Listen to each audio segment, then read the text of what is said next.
saya nak cerita dengan anda adalah tentang parameter air kolam dan disinfeksi. Parameter air kolam dan disinfeksi air kolam. Penyah kuman lah, kita nak buang kuman dalam kolam. Dan perkara kelima yang saya nak share dengan anda adalah sampling protokol kawasan rekreasi ya. Protokol pensampelan air di kawasan rekreasi. So 5 perkara yang saya nak cerita dengan anda. Apa benda macam mana saya nak cerita dengan anda? Okey. Okey, saya tunjukkan anda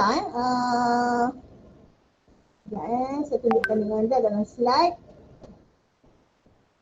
Tapi saya cerita yang umum sahaja ya, pelatih-pelatih. Adakah anda semua masih bersama dengan saya? Masih Puan. Bagus. Ada.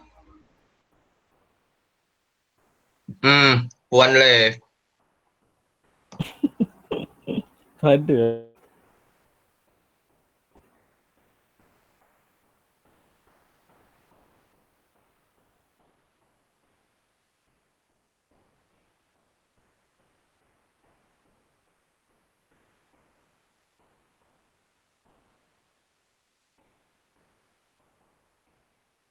Puan tak buka mic Puan.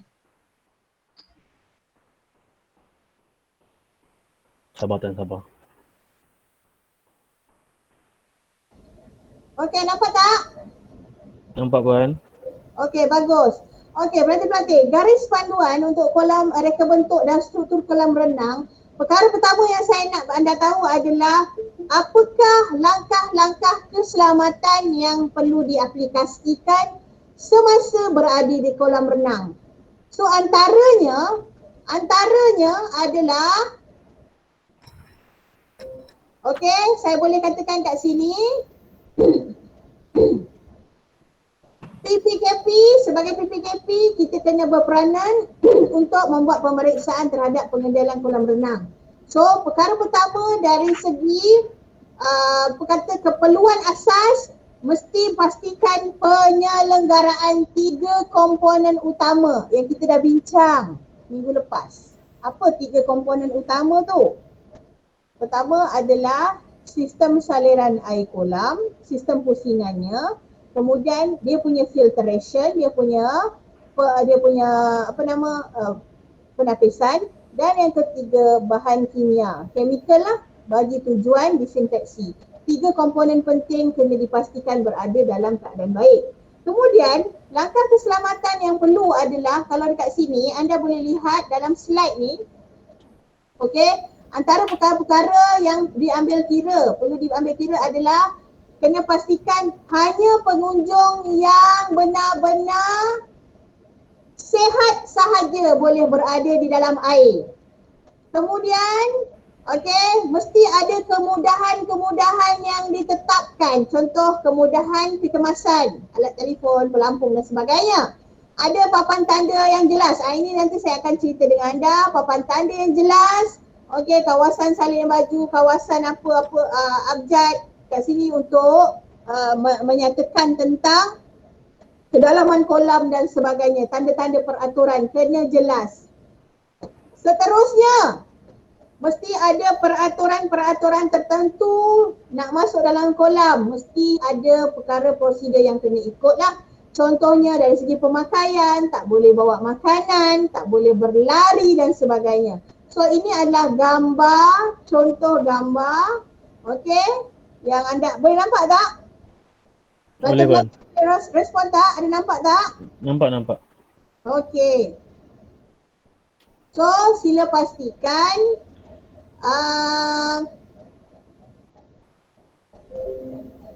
peraturan ini dipatuhi. Ini adalah langkah keselamatan.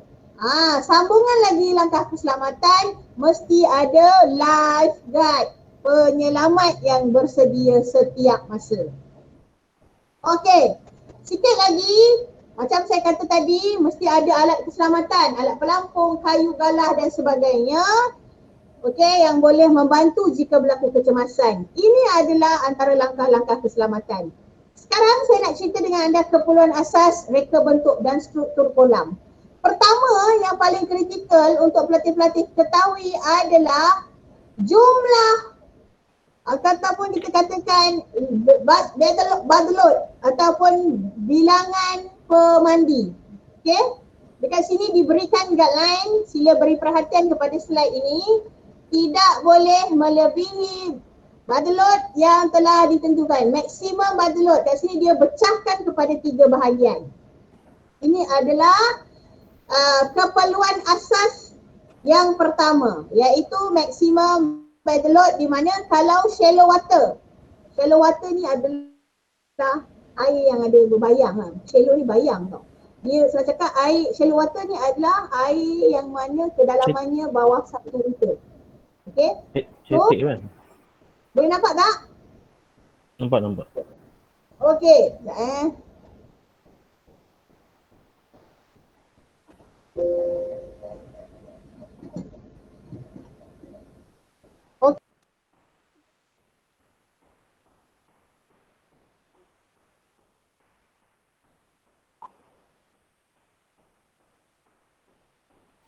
Puan, Tak ada dengar suara. suara Puan.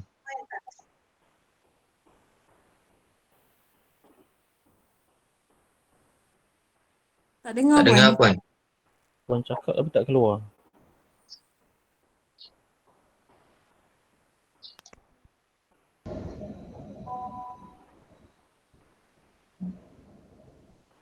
Okey, dengar tak?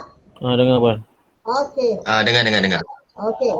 So apa yang berlaku? Pelatih-pelatih tengok balik dekat slide ni.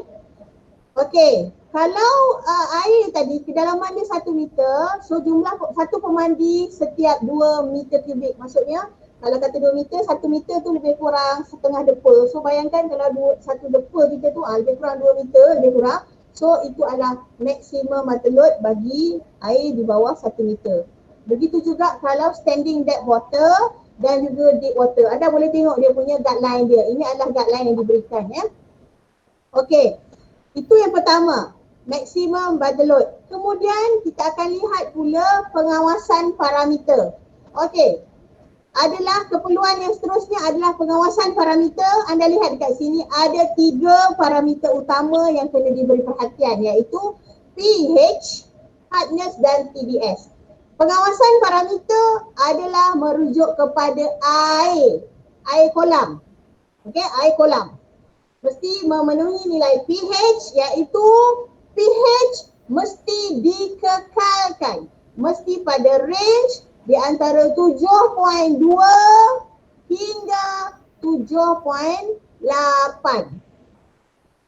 Okey, mesti berada pada range tersebut di antara 7.2 hingga 7.8, di mana nilai pH yang paling ideal, paling cantik, paling molek adalah di antara 7.4 hingga 7.6. Disebabkan nilai pH bagi mata manusia adalah 7.5. Boleh ikut setakat ni? Boleh Puan. Okey. Total nilai hardness dengan TDS, kejap lagi saya cerita dengan anda. Baru dalam suspend kan? Okey.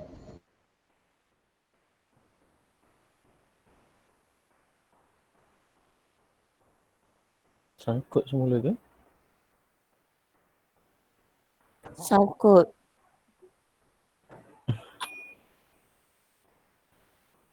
Dan internet Puan kot.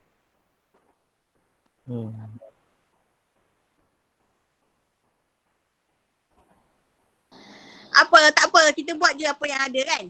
Okey, so pelatih-pelatih sekalian, so sekarang ni kita akan lihat pula perkara yang kedua, perkara yang seterusnya, iaitu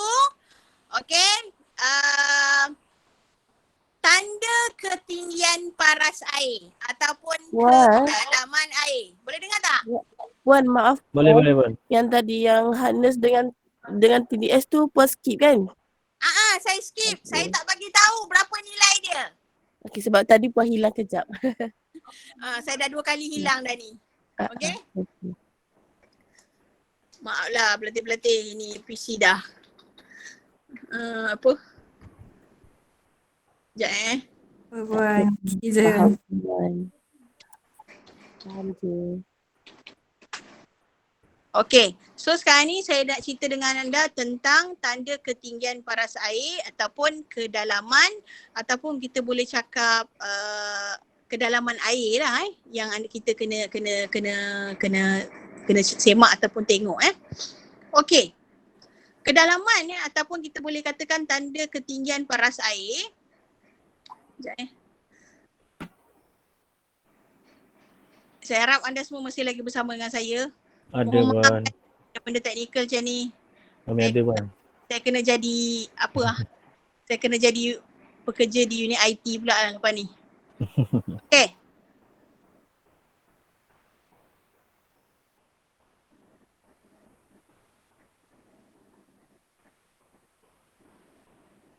Okay, so kat sini kita kena lihat kedalaman air, maksudnya kedalaman air kolam ini mesti ditanda aras. Mesti ada penanda. Kan kalau kita mandi kan, kolam ni mana satu yang cetek, mana satu yang dalam, betul tak? So sekarang ni penandaan tanda okey dalam bahagian ini kedalaman 10 meter. Ataupun kedalaman 5 meter, kedalaman 3 meter. Penandaan yang dikata tulis 3 meter, 10 meter ni tadi tu, mestilah pada warna yang kontras. Warna yang berlawanan dengan warna dinding kolam. Biasanya warna yang kita gunakan adalah warna merah. Dan dia punya font tulisan ini tadi mesti melebihi 10 cm. Maksudnya dia kena besar sebenarnya, mesti lebih. Okey? Itu adalah tanda ketinggian paras air ataupun kedalaman air. Perkara yang seterusnya yang saya nak share dengan anda adalah slope. Tahu slope? Kecerunan. Yes, kecerunan dasar kolam. So, kecerunan dasar kolam ini ada beberapa bahagian. Okey, ada beberapa bahagian. Sekejap berlatih saya tunjuk dengan anda supaya anda nampak. Kecerunan dalam kolam dia terbahagi kepada 3. Okey? Dia terbahagi kepada 3. Bentar. Sila bertahan sebentar.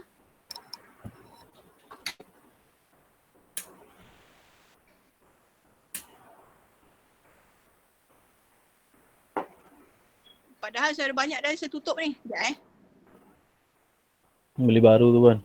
Beli baru je Pak. Okey, dah ada dah. Okey, saya kembali bersama dengan anda.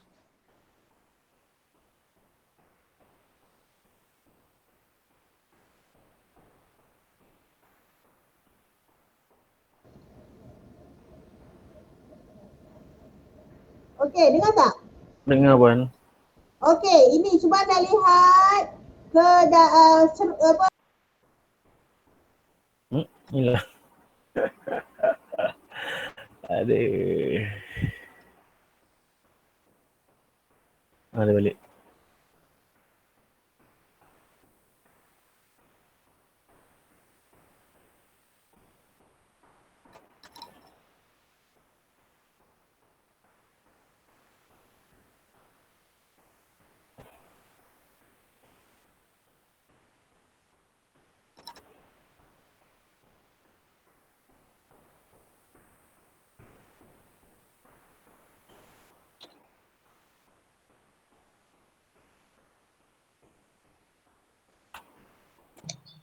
Tak dengar suara Puan. Puan tak cakap pun tu. okey, dengar tak? Dengar Puan. Okey. Slope tidak boleh lebih 1 meter menegak.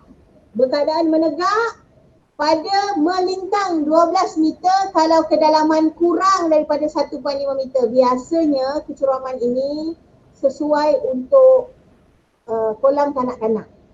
Kalau ia lebih 1.5 meter, okey, dia juga slope-nya tak boleh lebih 1 meter menegak, tetapi dia punya horizontal melintang dia dalam 3 meter sahaja. Manakala kalau kolam itu kedalamannya melebihi 2 meter, dia punya slope dia juga tidak boleh lebih 1 meter Okey, tetapi dia punya horizontal melintang dia pada kadar 2 meter. Macam mana? Pergi cari sendiri macam mana rupa dia. Okey, saya nak anda cari dulu. Tapi ni tak payah hantar dekat saya ya. Okey, seterusnya keperluan asas lagi yang lain adalah, saya boleh katakan dekat sini, ni anda boleh baca sendirilah. Tangga kolam Kalau kolam itu kedalamannya 6 meter atau kurang, bawah daripada 6 meter, maka tangga mesti ada bagi setiap hujung kolam. Manakala kalau kolam itu lebih 6 meter, biasanya kolam terjunan, maka setiap hujung dan setiap sisi kolam mesti ada tangga. Jelas tak setakat ni? Jelas Puan. Kita dah tengok maksimum weather load, pengawasan parameter, tanda ketinggian paras air, kemudian kita lihat slope, kemudian kita lihat tangga. Sekarang kita lihat pula deck, lantai tepi kolam. Lebar lantai mesti sekurang-kurangnya 1.3 meter. Sekurang-kurangnya, lebih lagi baik. Okey? Dan akhir sekali, bahagian yang ini antaranya adalah kita kena lihat bahagian terjunan. Kawasan untuk terjunan. Okey, mesti mempunyai ketinggian yang sesuai. Sebab itu kalau ada perasan, mereka-mereka yang masuk tournament ataupun sukan C ke contohnya, ada ketinggian bawah 10 meter. Ada ketinggian melebihi 10 meter. So mesti lihat kesesuaian kawasan terjunan tersebut dan kedalaman kolam tersebut mesti sesuai. Sebab pelatih-pelatih kita tak nak ini bukan kata kolam mandi buatan manusia pun. Kadang-kadang kolam-kolam semula jadi kan, kita nak terjun kan ke dalam air, tapi kita tak sedar kawasan tersebut adalah cetek. Tu yang bila berlaku, orang masuk dalam air, kepala terkena batu dan sebagainya. Okey, faham tak setakat ni? Ada yang nak tanya tak bahagian pertama? Okey, saya cerita dengan anda tadi adalah garis panduan reka bentuk dan struktur kolam renang. Slide ini saya akan masukkan dalam iBest sebentar sahaja lagi.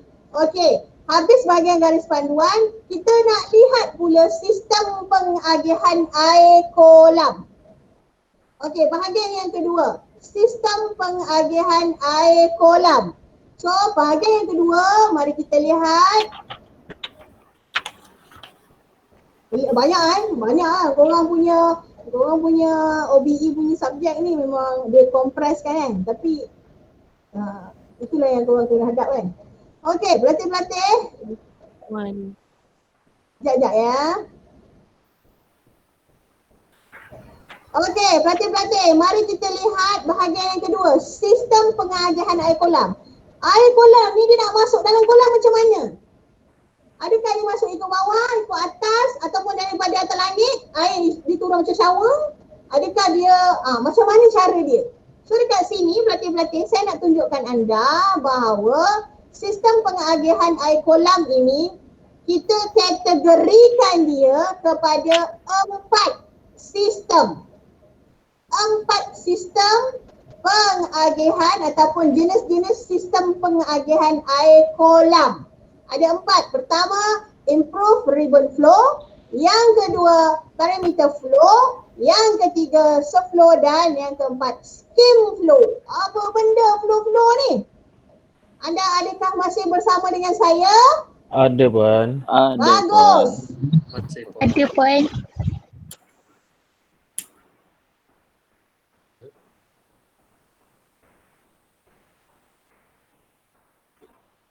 Puan sangkut ke tu?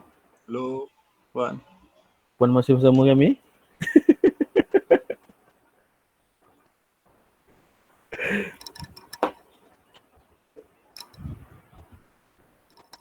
Aku pula yang jadi stres. Okey, pelatih-pelatih, saya tak payah pakai slide lah. Saya cerita je dengan anda kan, selagi senang. Okey, saya cerita dengan anda sekarang adalah sistem pengagihan air di kolam. Ada 4 jenis. Yang pertama, improve ribbon flow. Yang kedua, perimeter flow. Ketiga, subflow. Dan yang keempat, skim flow. Okey, slide untuk bahagian yang kedua ini juga saya akan berikan kepada anda sebentar saja lagi. Tetapi saya bagi tahu secara umum. Secara umum saja apa yang dikatakan sistem pengagihan air kolam itu secara umum. Yang pertama, okey, pengagihan melalui improve ribbon flow di mana air masuk ke dalam kolam. Air masuk ke dalam kolam melalui air ni tadi dia ada corong ataupun ada laluan, ada sistem yang mana dia akan masukkan air daripada dinding di bahagian ataupun di ruang ataupun saya boleh katakan di dinding bahagian hadapan. Di bahagian awal ni tadi. Maksudnya kalau contoh kolam saya sebesar gelanggang badminton, okey. Ini adalah bahagian hadapan kolam saya ataupun bahagian hadapan kolam, air akan masuk dari bahagian depan. Itu maksud dia. Dia ada satu lubang ataupun kita boleh katakan ada sistem yang akan masukkan air akan masuk daripada situ, dia akan mula memenuhi bahagian ataupun memenuhi kolam. Dalam masa yang sama, ada juga di bahagian improve ribbon flow, okey, kan ada slope tadi kan? Saya cerita dengan anda, kecerunan. Ya, Puan. Mana bahagian slope juga adanya sistem di mana air masuk melalui situ. Pertama, air masuk di peringkat awal dan yang kedua, air masuk melalui sistem ataupun melalui laluan di ribbon di bahagian slope ataupun kecerunan. Air akan keluar, dia akan memenuhi ruang air kolam. Itu adalah improve ribbon flow secara umum. Nanti korang baca sendiri. Yang kedua, perimeter flow pula, air dia tak masuk daripada depan. Dia tak masuk dari awal. Dia akan masuk melalui tepi sisi permukaan kolam. Boleh nampak? Kolam tu kotak contohnya. Okey, sebelah kanan adanya air masuk, sebelah kiri ada air masuk, sebelah tepi sisi ada air masuk, sebelah lagi pun air masuk. Dia masuk melalui sisi kolam. Faham tak? Faham, Puan. Okey, itu adalah perimeter flow. Surflow pula. Okey, sistem pengagihan air diagihkan melalui sistem surflow. Di mana sistem surflow ni dia ada dua pula, ada pecahan. Surflow central dan juga side surflow circulation. Di mana untuk central ni tadi, air masuk daripada bawah, daripada lantai. Air dia agihkan daripada lantai. Korang boleh bayang tak? Kolam tu kosong, lepas tu air masuk dari bawah. Boleh, Puan. Boleh. Okey. Kemudian okey, untuk side surface circulation, air masuk daripada lantai, okey, ataupun kita boleh katakan daripada dasar kolam, daripada lantai, di tengah kolam dan ia akan bergerak. Okey, air itu akan bergerak membentuk bulatan. Kita memang tak nampak lah air itu secara dia berputar-putar macam itu, tapi nak bagi tahu pergerakan air itu masuk secara bulatan. Nanti tengok dalam slide ya. Itu adalah sistem pengagihan air cara yang ketiga. Cara yang keempat adalah skim flow. Skim flow adalah air yang diagihkan biasanya pada kolam persendirian dan air ini akan cepat ataupun dimasukkan ke dalam kolam pada kadar yang cepat. Maksudnya air itu cepat naik, cepat penuh. Okey, pada biasanya ia ada kaitan dengan surflow. Maksudnya macam mana mekanisme individu tu punya kolam, dia akan masukkan air dalam kolam tadi dengan kadar yang cepat. Dia memerlukan sistem agihan air yang efektif lah. Maksudnya air tu naik cepat dan cepat digunakan. Itu adalah perkara kedua yang saya kongsikan dengan anda, sistem pengagihan air kolam. Faham tak setakat ni? Faham, Puan. Okey, sekarang saya nak cerita dengan anda bahagian yang ketiga, filter, iaitu penapisan. Penapisan dekat sini, sila jangan confuse di antara penapisan penapisan, definisi penapisan itu sendiri iaitu proses.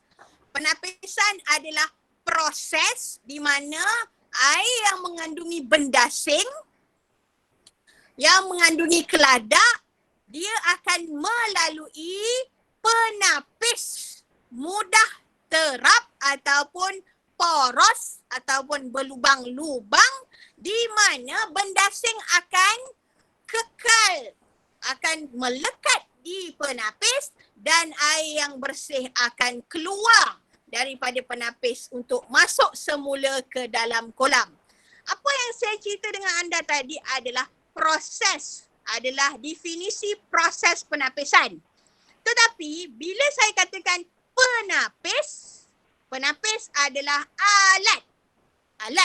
Dia adalah alat di mana ia akan menapis air yang mengandungi bendasing terhadapnya, dia akan lalu, keladak akan tertinggal di penapis dan air yang bersih akan keluar masuk ke kolam.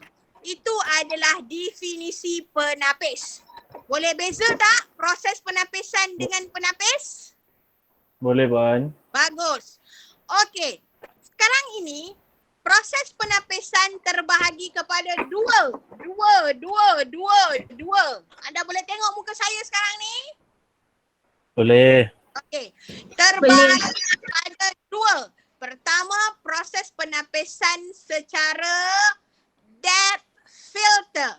Depth filter. D-E-P-T-H.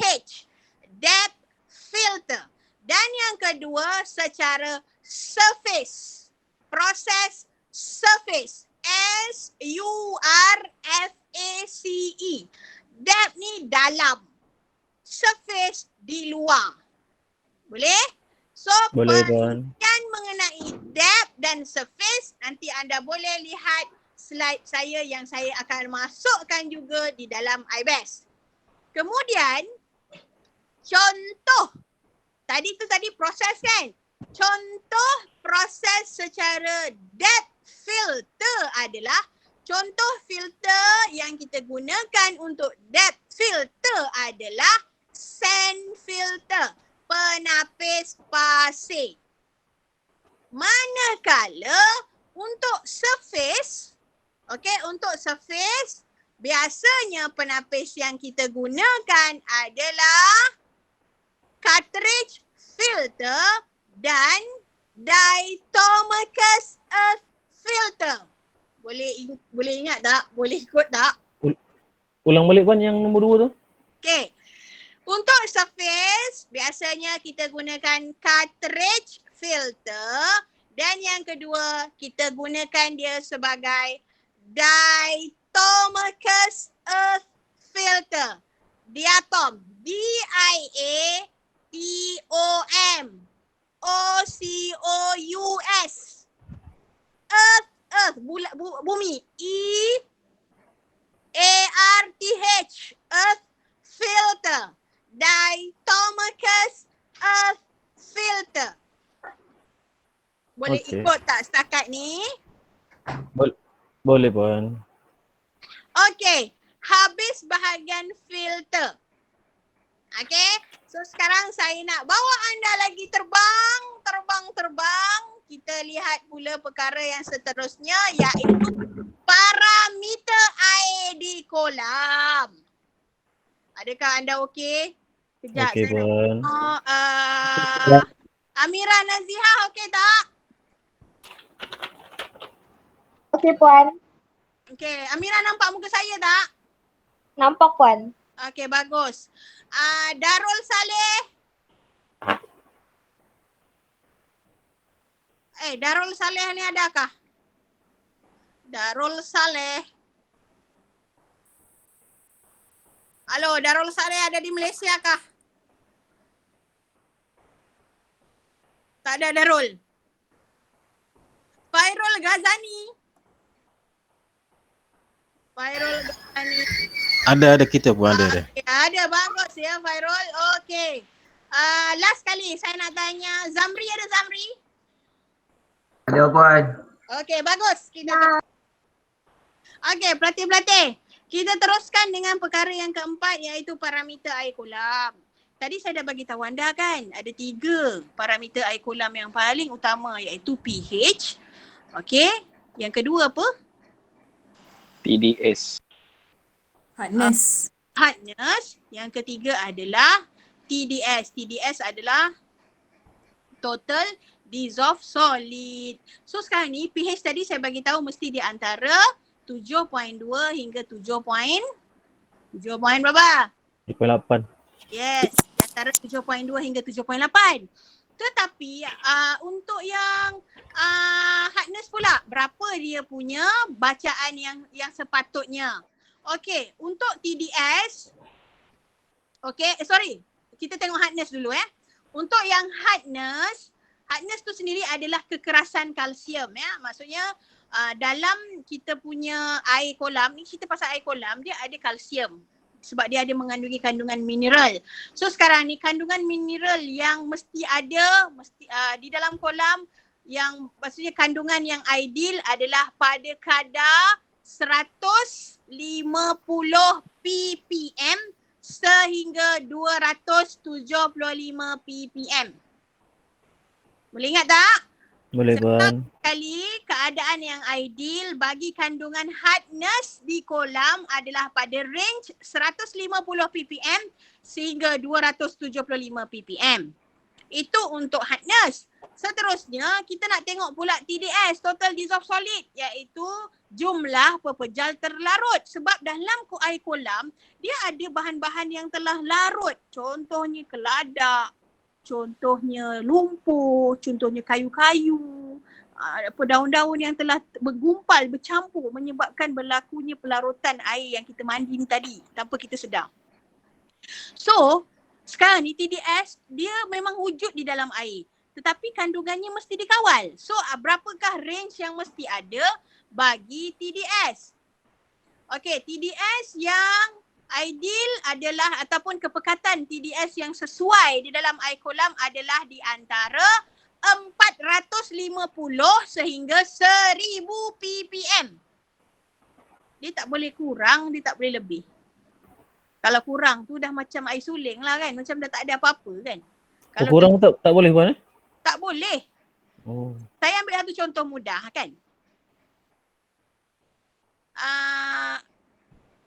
Mineral kandungan TDS ni tadi, dia sebenarnya adalah macam cakap, saya ambil perumpamaan lah. Kadang-kadang kita masukkan bahan masakan dalam kari contohnya, ataupun you masak lemak contoh kan. You ada letak daun salam, you letak bahan-bahan rempah. Kadang-kadang rempah tu kita tak makan pun, betul tak? Betul. Tapi bahan tu kena ada. Nampak tak? Ya, betul. Yes, itu perumpamaan dia. Itu maksudnya benda tu kena ada tapi dia tidak boleh lebih. Ataupun dia tak boleh kurang. Maksudnya dia ada sebagai penyedap. Bukan maksud saya suruh you minum air kolam. Tidak. Tapi nak bagi tahu bahawa kita masuk kolam ni kita nak sihat. Dia mesti ada kandungan-kandungan yang memastikan kita ni mandi kolam kita akan sihat dan tidak mendatang mudarat. Macam itulah perumpamaannya, macam kita makan, kita minum lah. Okey? Faham kat situ Okey, itu adalah parameter air kolam. Ada 3 yang utama. Lebih sikit pun tak boleh ke Puan? Apa dia?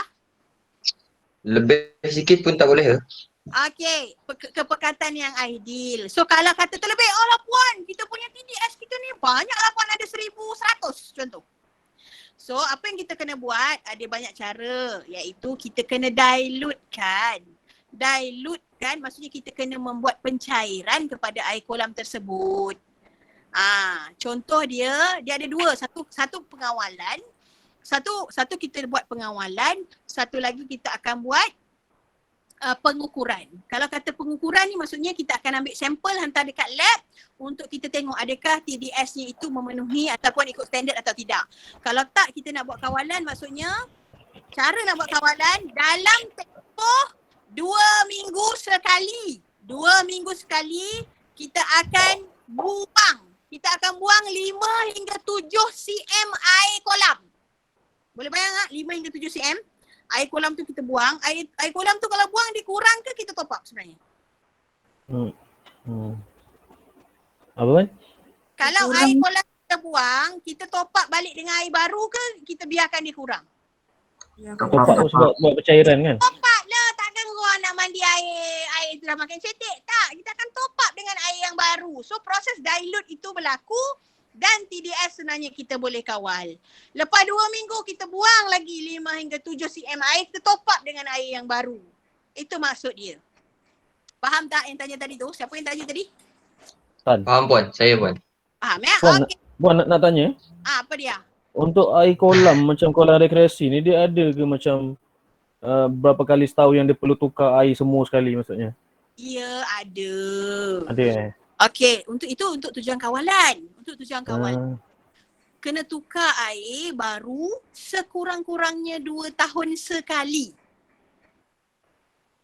You bayangkan air yang kita mandi dekat kawasan-kawasan rekreasi ni, dekat 2 tahun dia tak recycle. Dia tak buang lah, maksudnya dia recycle air yang sama ataupun dia dilute dengan ditambah-tambah air je. Tapi sebenarnya air tu tak dibuang pun. Lepas 2 tahun baru dibersihkan. Okay, nampak tak air? Tapi bukan saya nak takut-takutkan you jangan mandi air kolam. Okay, tapi nak bagi tahu itulah realitinya. Okay. Okay, so pelatih-pelatih, untuk parameter air termasuk juga yang saya nak cerita sikit tentang disinfeksi. Anda boleh bertahan tak? Ke ada kelas lagi lepas ni? Ada pun tapi apa ikut jadual lah. Okay, bagi saya 10 minit lagi. Boleh kan? Boleh kot. Okay, pelatih-pelatih.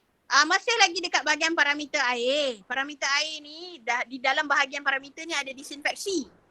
Disinfeksi air kolam. So disinfeksi air kolam, kita nak bunuh kuman dalam air kolam ni banyak cara. Tetapi cara yang biasa kita gunakan ada 4. Ada 4 cara. Pertama, melalui aktiviti pengklorinan. Yang pertama. Pengklorinan ini sama ada menggunakan bahan klorin yang buat daripada gas, pepejal ataupun cecair. Ini nanti you kena tengok sendiri. Yang kedua, proses disinfeksi air kolam menggunakan proses ozonation. Ozonation, yang mana ozonation ini hanya menggunakan gas. Tapi nak bagi tahu disinfeksi ni semua chemical ya, semua chemical. Okey. Maksudnya chemical kecuali yang keempat. Okey, yang ketiga, bahan disinfeksi yang ketiga adalah penggunaan bahan dinamakan sebagai bromin. Bromin, B-R-O-M-I-N. Dan yang keempat, ini tak ada bahan kimia. Tapi nak bagi tahu ia juga sebagai ejen disinfeksi bagi air kolam, iaitu menggunakan sinaran UV ataupun ultraviolet. Boleh ikut tak? Boleh Puan. Bagus. Okey, seorang je, yang lain-lain ni boleh respon tak? Okey tak ni? Apa lagi? Okey puan. Okey puan. Raja Nur Amira. Boleh. Raja Nur Amira. Raja Nur Tidur, Amira, jadi bulan kah? Okey, Wan Fatimah ada tak? Ada Puan, ada. Okey, bagus. Terry Nyawin ada?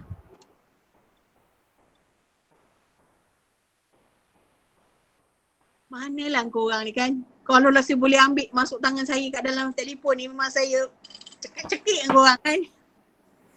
Ada. Okay. Okay, pelatih-pelatih. Last sebelum saya tutup Okay, dah bahagian 4 dah kita cerita tadi. Kita cerita tentang garis panduan. Yang kedua kita cerita tentang pengagihan air kolam. Yang ketiga kita cerita tentang filter. Yang keempat kita cerita tentang parameter air kolam dan disinfeksi. Dan sekali protokol ataupun sampling protokol. Protokol pensampelan kawasan rekreasi. So dekat sini, protokol pensampelan air rekreasi mengandungi beberapa petunjuk mikroorganisma yang kita kena ukur untuk memastikan adakah air selamat atau tidak.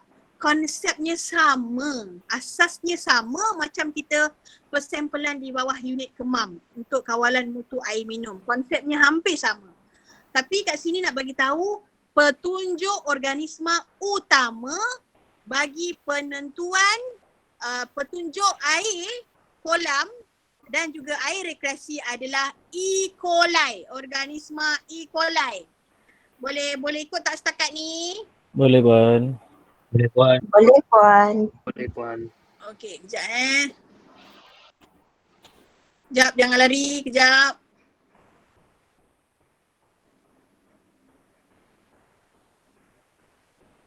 Okey, so penunjuk utama dia adalah selain daripada E. coli, ada juga organisma penunjuk yang lain. Contohnya Total coliform, Faecal coliform, Streptococcus, Enterococcus. Tapi yang paling utama adalah E. coli. So dekat sini, bagi menentukan, kita nak menentukan protokol persampalan, ada beberapa kriteria yang kita kena tengok. Iaitu kita kena tengok punca-punca pencemaran tu sendiri. Kita kena study. Adakah pencemaran tersebut daripada manusia, maksudnya daripada industri? Adakah pencemaran tersebut daripada pertanian? Adakah pencemaran tersebut daripada water runoff, maksudnya air hujan yang terlalu banyak kan, macam hujan lebat, berlaku banjir. Kat situ air yang banjir ni tadi masuk pula kat dalam sistem air, masuk dalam air kolam. So kita kena tengok punca-punca pencemaran sama ada yang dibawa oleh manusia ataupun disebabkan faktor semula jadi. So kat situ banyak kalau kat sini saya boleh ceritakan dengan anda. Antara punca-punca pencemaran tu antaranya macam saya kata tadi lah, kumbahan, air larian permukaan, yang hujan lebat tadi. Kemudian banjir, najis yang dibawa oleh manusia ataupun haiwan, ternakan, semua itulah.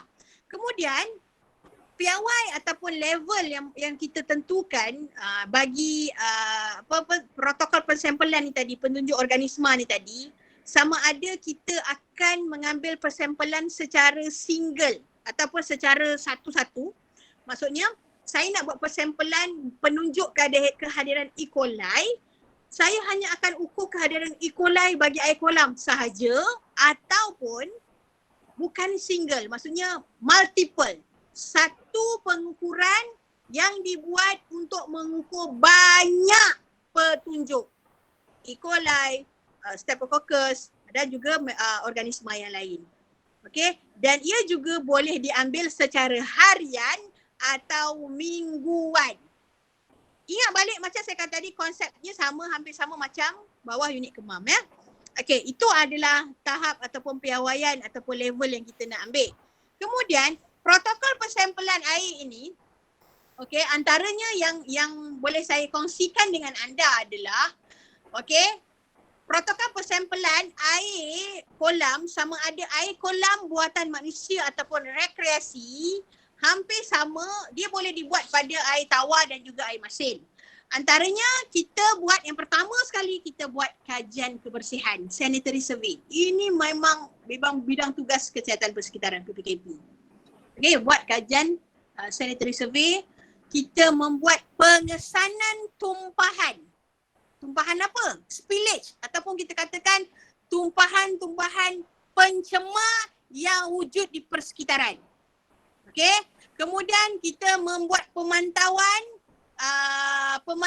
jika berlaku hujan lebat ataupun banjir pada satu-satu kawasan. Terutamanya kawasan-kawasan yang biasa berlaku. Contohnya di Pantai Timur, every year kan, 7 tahun. Macam tahun ni berlaku dekat Pahang sebelum-sebelum ni. So berlaku pemantauan kat situ. Dia bukan sahaja melibatkan kita bidang kesihatan persekitaran, tapi sebenarnya banyak juga jabatan yang terlibat.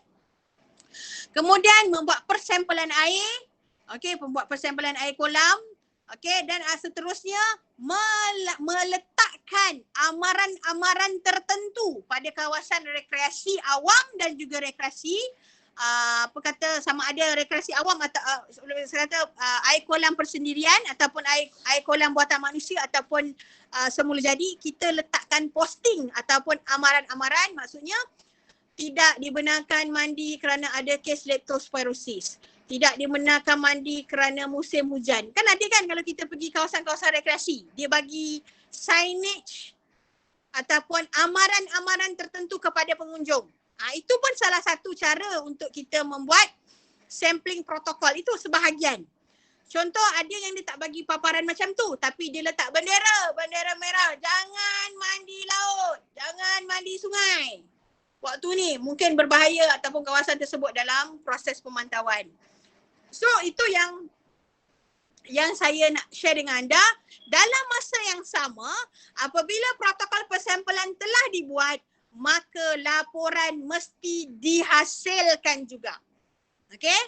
Antara laporan isi kandungan laporannya adalah mesti ada dinyatakan lokasi, bila kita ambil, berapa banyak sampel kita ambil, berapa banyak location kita telah ambil sampel, masa dia, method cara kita ambil sampel macam mana, ada step dia ke tidak, maklumat data lokasi.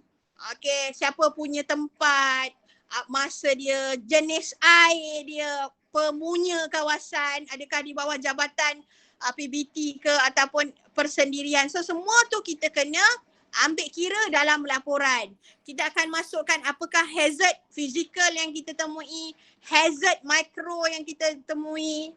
Okey, benda tu termasuk hazard chemical yang kita temui semasa proses pensampulan protokol itu dibuat. Faham tak pelatih-pelatih? Boleh ikut tak? Boleh Puan. Okay. Boleh Puan. Sekalian, itu sahaja yang saya nak cerita dengan anda. Sebelum saya tutup sesi ini, ada lebih kurang 6 minit lagi sebelum 10.30, saya nak bagi tahu anda beberapa perkara.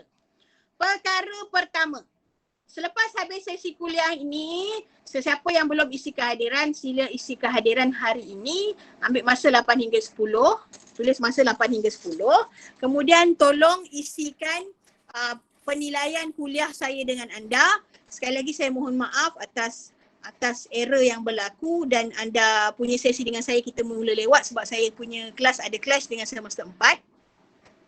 Tolong isi kehadiran, tolong isi penilaian. Itu yang pertama. Yang kedua, akan ada 5 slide. Dia nampak di tangan saya tunjuk apa ni? 5 Puan. Akan ada 5 slide, saya akan masukkan sebentar lagi di dalam iBest supaya saya nak pelatih-pelatih ambillah masa anda untuk anda baca balik, tengok balik apa yang saya summary-kan, apa yang saya kongsikan dengan anda pada hari ini. Kalau ada masalah, tak payah malu. Boleh call, boleh WhatsApp. Puan ni macam mana? Aku tak faham ni, saya tak faham ni. Macam mana? Saya cuba bantu mana yang saya mampu. Itu perkara yang kedua. Perkara yang ketiga. Pelatih-pelatih sekalian, hari tu kan saya dah bagi tahu anda kan yang anda ada IL, betul tak? Anda ada independent learning. Tak silap saya, last hari tu pada 20 hari bulan anda ada independent learning pada hari Sabtu 4 hingga 5 petang. Itu saya mengandaikan anda membuat summary ataupun membuat bacaan terhadap topik penyakit. Okey, kalau yang belum buat tolong buat ya. Maksudnya buat pembacaan dan summary sendiri. Okey, sekarang ni hari ni adalah 23 hari bulan. Anda ada 2 independent learning iaitu pada 26 hari bulan jam 7.30 pagi hingga 8 pagi hari Jumaat ni. Saya takkan kacau anda punya independent learning ni, tapi saya harap anda tolong ambil masa buat ulang kaji dan membuat pembacaan bagi topik yang kita bincangkan hari ni untuk pemahaman sendiri. Boleh tak pelatih-pelatih? Boleh tak bagi? Boleh Puan. Boleh Puan. Okay. Walau bagaimanapun pada hari Sabtu jam 7.30 pagi hingga 8 pagi anda ada satu lagi independent learning. Okey, saya akan masukkan di dalam iBest pada hari Sabtu 27 hari bulan Mac 2021 7.30 pagi hingga 8 pagi sahaja. Saya akan masukkan 30 minit tersebut untuk anda buka di dalam iBest. Saya beri anda semua satu kuis. Kuis ini soalan MCQ. Soalan MCQ tak banyak, ada 10 soalan sahaja. Unit berapa Puan? Apa dia? Unit berapa? Apa dia? Unit berapa yang masuk? Unit berapa yang masuk? Unit hari ini. 5 bahagian yang kita belajar tadi tu. Okey, saya hanya masukkan 5 bahagian tadi tu. Hanya 10 soalan MCQ untuk 30 minit sahaja. So, markah yang anda perolehi akan saya masukkan dia di dalam penilaian berterusan. Korang nak tiru ke, korang nak rujuk dalam buku nota ke apa, korang punya pasal lah. Tapi yang saya tahu, saya hanya buka 30 minit sahaja. 7.30 sampai pukul 8. Apa dia? 7.30 pagi hingga 8 pagi sahaja. Okey Puan. Okay, untuk independent learning. Dan saya doakan semua 10 soalan itu anda dapat jawab dengan jawapan yang betul sahaja. Faham tak? Faham Puan. Faham Puan. Faham Puan. Kalau anda faham, itulah 3 perkara yang saya nak bagi tahu anda. Saya mohon maaf sekali lagi kepada semua. Yang penting saya doakan kita dapat sesuatu hari ini. Kita dapat sesuatu yang kita belajar hari ini. Dan akhir sekali mudah-mudahan ia memberi manfaat bukan saja kepada kita, kepada orang awam juga kepada orang lain pada masa akan datang. So ada apa nak tanya tak sebelum saya tutup? Okey Puan. Sudah Kalau Puan.